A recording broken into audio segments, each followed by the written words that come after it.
This week was the 20-year anniversary of the illegal occupation and invasion of Iraq. And it brought back a lot of bad memories of that era.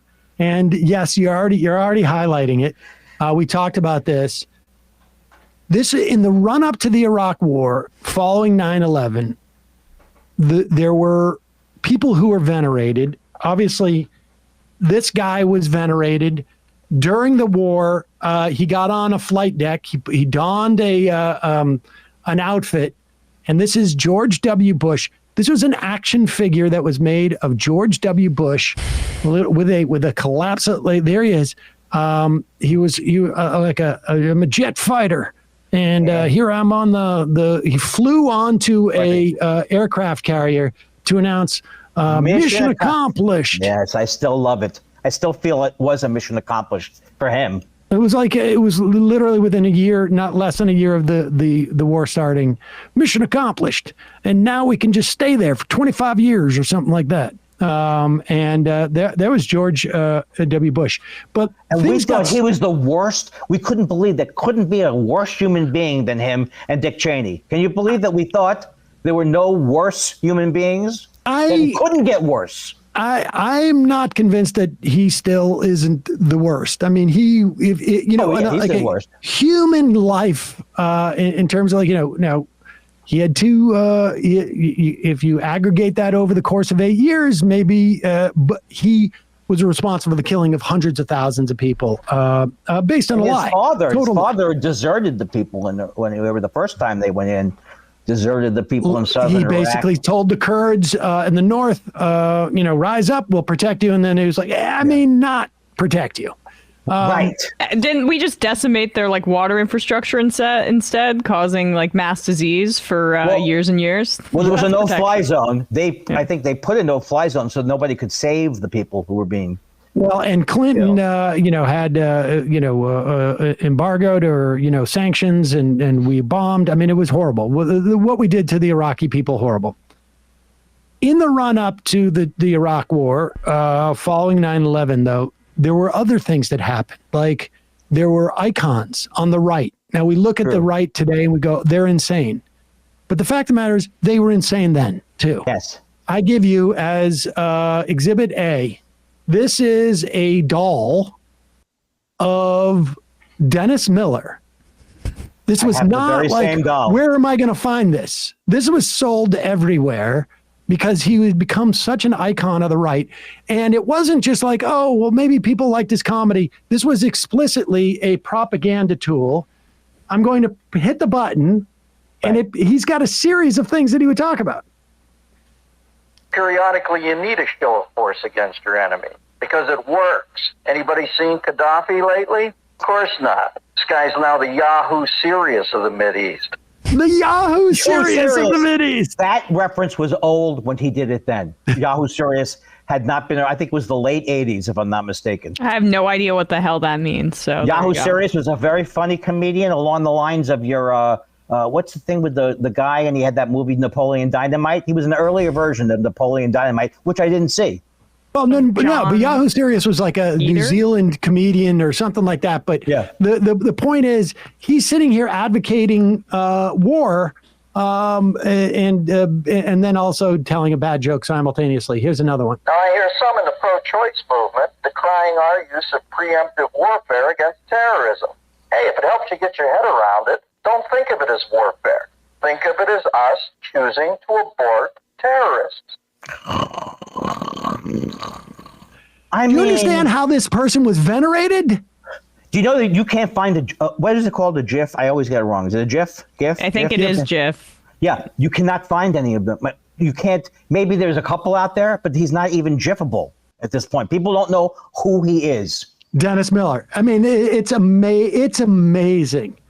I mean, the guy wasn't that funny, but his political commentary worse. The world should remember that the United States things that along is, but at the end of the day, it is connected to a big friggin' bomb. Can you imagine a kid opening that up on Christmas? What'd you get me, Daddy? I got that. Hey, what's going on back there? Oh, that's a self-referential joke to the fact that I'm pressing the button on the thing. Oh, someone's pulling a string? Yeah. You can't even do a literally pulling a string joke? And quit bringing up our forefathers and saying they were civil libertarians. Our founding fathers would have never tolerated any of this crap. For God's sakes, they were blowing people's heads off because they put a tax on their breakfast beverage. And it wasn't even coffee. Oh. See, this is back when the right said, the Constitution's not a suicide pact. It's not a suicide pact. We don't need to worry about spying or all the TSA stuff or any of that. And then of course it switched when all of a sudden I'm getting censored on Twitter. Sounds good to me.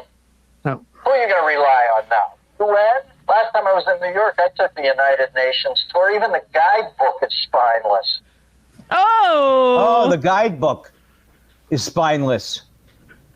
I mean, unbelievable.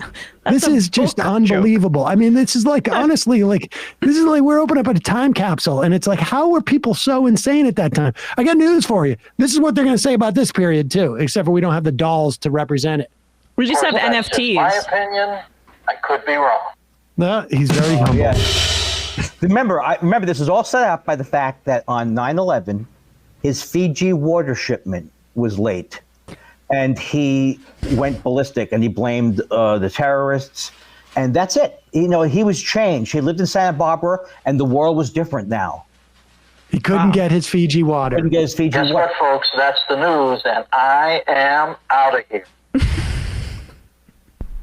I love it that nobody knows. Really, I mean, he was one of the most popular comedians in America. The Black and White special was a big hit. Many, many people, including me at one point, thought he could be funny, choo choo cha cha ching ching. But he was always a terrible person. He was always a horrible. The Sklar brothers, who are a comedy duo, they tell the famous story about booking him for their college when they went to the University of Michigan, and they were 5 minutes late, and he just screamed at them. They're like, "Oh, is that right? I never heard that." College story. Kids, they're screaming. What the? He's just always been a terrible, terrible, terrible human being who covered it up with some funny jokes early on. Let's try one more. It's about time you found the button, Zipperhead. Oh, yeah, I'm sorry. I found the button in Zipperhead. Is that Zipperhead? Yeah, Zipperhead. You ready? Wait, let's get another one. Now, I don't want to get off on a rant here. That's what his if those tagline. crop circles are just ads for Target? All right, this is just some of the lame jokes. Hold on. You'd like to go an eye for an eye and a tooth for a tooth with terrorists, but every time I see them on TV, all the teeth are rotted out of their heads. Or else that's they've lost an eye because they saw a chick's ankle somewhere along the way. Whoa. Yeah, nice. No, there's no xenophobia. The thing I like is that there's no xenophobia involved in his act. Not at all. Anyone's other than teeth the could rot. bombs they strap to their chest, I have absolutely no idea what makes the Palestinians tick. That's nice. Other than the bombs they strap to their chest, I have no idea what makes the Palestinians tick. Sounds like a Ben Shapiro tweet. And just when you hear people saying the Republican Party has gone off the rails, I just this doll is 20 years old. I'm older than that. I remember that they were off the rails in the Vietnam War. I mean, I'm seriously that old. I went on a march against the Vietnam War. It's one of the worst stories of my life. It's a totally true story.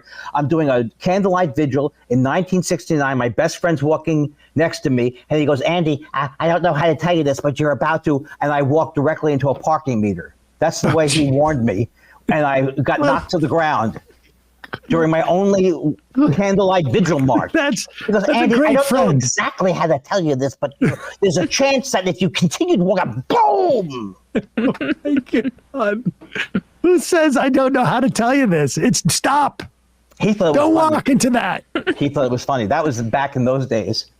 It'd be, when your friend would walk into a parking meter, we'd all crack up. Because that was going to be, there was no social media. That's what you had to do for fun. Just got depressed thinking about that. Yeah, That's just his laugh. That's how you found the button, vertebrae 4. Now, Vertebrae 4. Move away from the doll. What are you, chiropractor?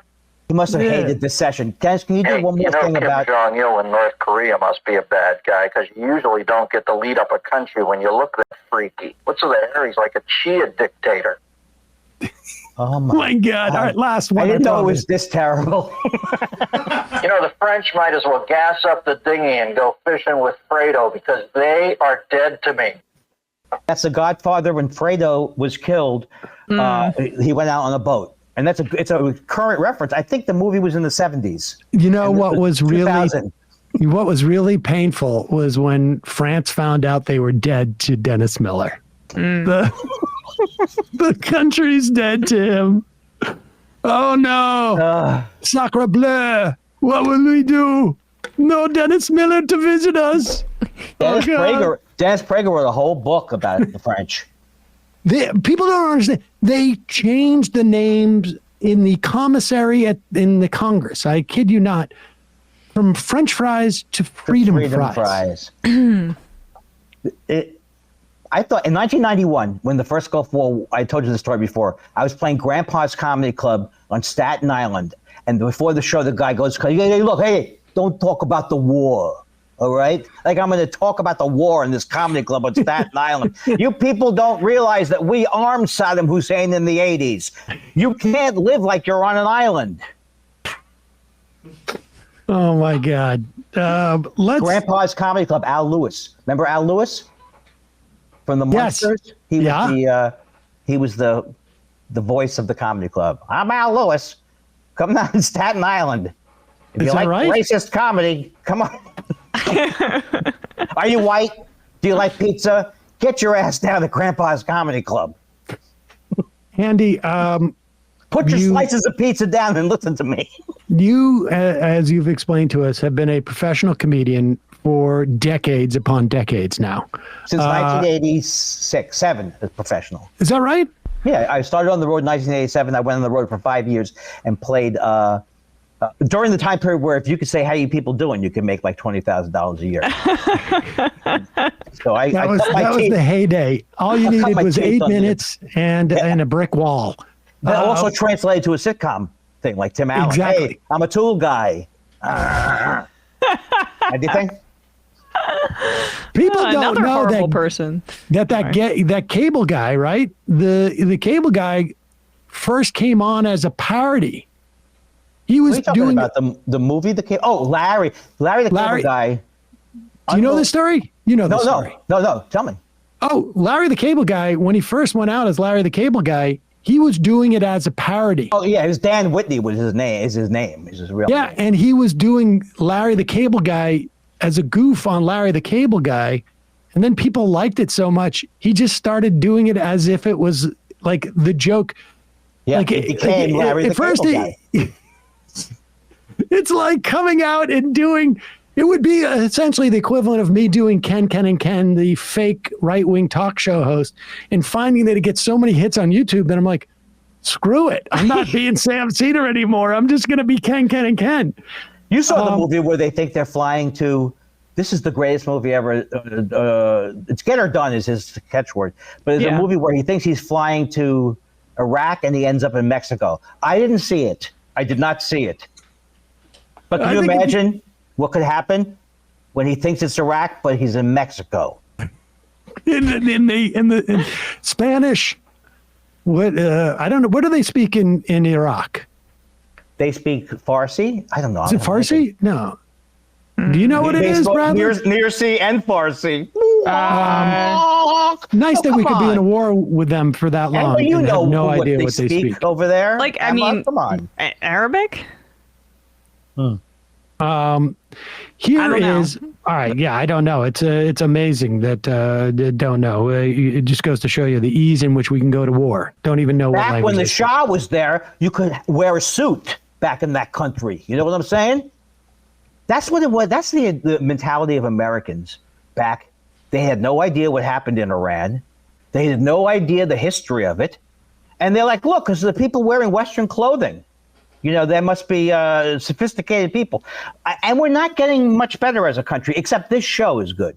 No, we're not getting much better as a country.